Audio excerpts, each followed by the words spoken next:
একাত্তরের মুক্তিযুদ্ধে বাংলার পথে প্রান্তরে যখন চলছে পাক হানাদারদের বিরুদ্ধে মুক্তি ফৌজ সহ মিত্রবাহিনীর তুমুল লড়াই, তখন হানাদারদের গণহত্যা সহ নিষ্ঠুর নির্মম নির্যাতনের খবরাখবর তুলে ধরে বিশ্ব জনমত গঠনে অসামান্য অবদান রাখেন একদল বিদেশি বন্ধু, যাদের কেউ বাংলাদেশের জন্য তহবিল সংগ্রহ করেছেন, কেউ আবার যুদ্ধাহত মানুষকে আশ্রয়, সেবা আর চিকিৎসা দিয়ে কাছে টেনেছেন। একাত্তরে যারা বাংলাদেশের পাশে দাঁড়িয়েছিলেন নিঃসংকোচে, এরাই আমাদের সেই অকৃত্রিম বন্ধু।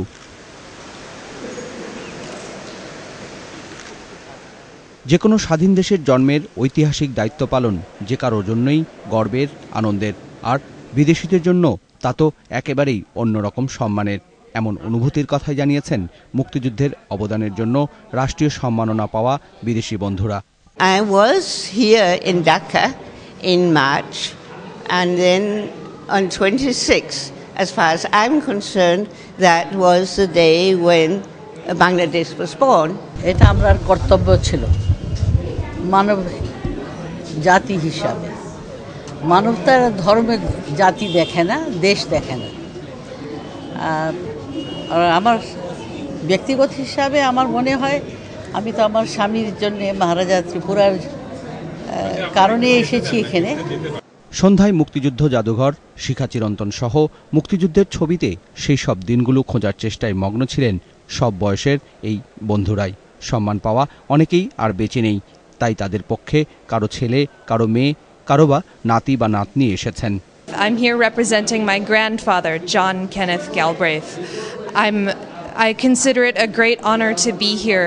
I feel sorry that he wasn't able to do more, because obviously the events that happened in 1971 were tragic and many people lost their lives.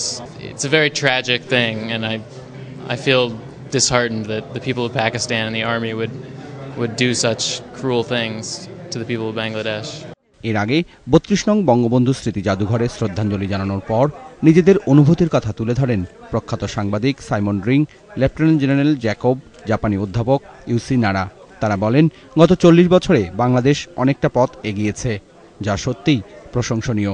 When March the 25th came and the Pakistan army came into Dhaka and wreaked such terrible massacres, and they tried to throw all the journalists out, I think myself and another photographer, Michel Laurent, felt very angry that they were trying to hide what they had done. So we decided to stay and hide and to document what happened here on that night.